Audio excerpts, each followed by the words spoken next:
Hello, I'm Margot Politis. Welcome again to Study English IELTS Preparation. Today we're going to look at cycles, at phrasal verbs, and then we'll finish with a bit of punctuation. But now here's a man who was a microbiologist and a mushroom grower. He's talking about mushrooms and the part they play in the carbon cycle. They occur naturally in the forests as wood-degrading fungi. That's their job. When trees die, they grow on the tree, they break down the lignin and the cellulose, which is the most resistant form of carbon, and they break it down, produce mushrooms, and in turn you end up with organic matter going back into the soil, and so the carbon cycle in the forest goes on. The speaker, Noel Arrold, is talking about how mushrooms grow naturally. They are an important part of the carbon cycle. But what is a cycle? A cycle is a process that is repeated over and over. It goes around and around. But how do we know this from listening to Noel?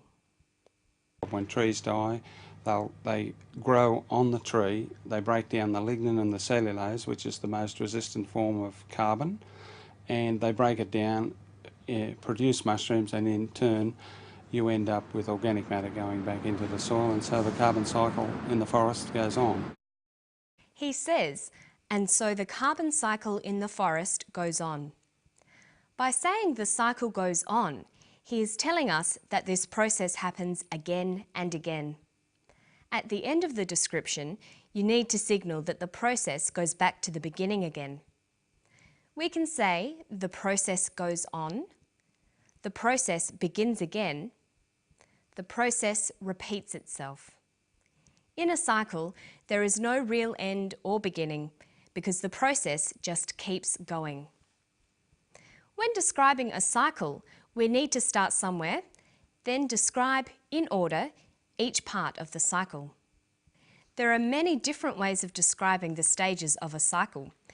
We can use transition signals like when, once, then, or next. When speaking, you can also use pauses and intonation to describe a cycle. In written language, this becomes punctuation. Listen to Noel Arrold again describing the different parts of the cycle. When trees die, they grow on the tree. He says, when trees die, they grow on the tree. When trees die, comma, they grow on the tree. The first part of the cycle is that the trees die. The second part is that when the trees die, fungi grow on the trees. That's the next stage. When trees die, they grow on the tree, they break down the lignin and the cellulose, which is the most resistant form of carbon, and they break it down, produce mushrooms. Okay, he says that the fungi break down the lignin and the cellulose. They break down the tree. So the third stage is that the fungi break down the tree. Fourth, they produce mushrooms. When trees die, they grow on the tree, they break down the lignin and the cellulose, which is the most resistant form of carbon, and they break it down, produce mushrooms, and in turn you end up with organic matter going back into the soil. And so He says, in turn, organic matter goes back into the soil. In turn signals the next stage of the process. In turn means next or because of that. That's the fifth stage. The organic matter goes back into the soil. And then what happens? when trees die, they grow on the tree, they break down the lignin and the cellulose, which is the most resistant form of carbon, and they break it down, produce mushrooms, and in turn you end up with organic matter going back into the soil, and so the carbon cycle in the forest goes on. The carbon cycle in the forest goes on.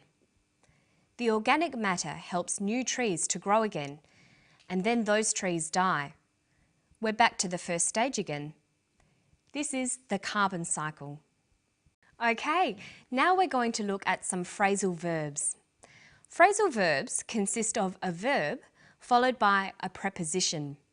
This forms a new verb, sometimes related to the original verb, but sometimes not. Phrasal verbs are idiomatic. There's no pattern to the meanings they take, and they often have a number of different meanings. You often can't just guess the meanings of phrasal verbs, you have to learn them. Let's look at the phrasal verbs in this clip. They break down the lignin and the cellulose, which is the most resistant form of carbon, and they break it down, produce mushrooms, and in turn you end up with organic matter going back into the soil, and so the carbon cycle in the forest goes on. There were 4 phrasal verbs. They were break down, end up, and 2 using go back, and go on. Notice that sometimes the preposition will give you an indication as to what the phrasal verb might mean. Let's look at these 4. See if you can match the meanings. Break up, end up, go on, go back, and finish, continue, decompose, return. Well, break up means to decompose. Go back means to return. Go on means to continue, and end up means to finish. But notice that break up can sometimes mean finish as well. We can break up from school. In formal writing, we would be more likely to use words like continue or return than phrasal verbs, which tend to be less formal. Phrasal verbs are difficult to learn because there are so many of them. Look at go. We've already seen it with go back and go on, but there's many, many more. And remember, most of these have got more than one meaning. It takes a lot of time to get used to all the phrasal verbs and what they mean. You need to listen carefully to people speaking and the way they use phrasal verbs. Another important thing to do is to write them down in groups and buy a good phrasal verb dictionary.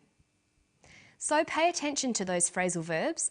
Learning them in groups can be fun, and your spoken English will sound much more natural. Now we're going to look at some writing tips. For variety, it's important that you use a lot of different sentence types of different lengths. The difficult thing is finding the balance. You can join together short sentences using conjunctions, but what do you do with sentences that are too long? This sentence has many ideas, all joined together with and. How many ands are there in the sentence? They break down the lignin and the cellulose, which is the most resistant form of carbon, and they break it down, produce mushrooms, and in turn you end up with organic matter going back into the soil, and so the carbon cycle in the forest goes on. There are 4 ands. This sentence is too long and should be edited. The ideas can be broken down into smaller groups and shorter, clearer sentences. There are several ways of doing this. We can use punctuation, conjunctions, and connectors. So let's have a look. Here's the full sentence.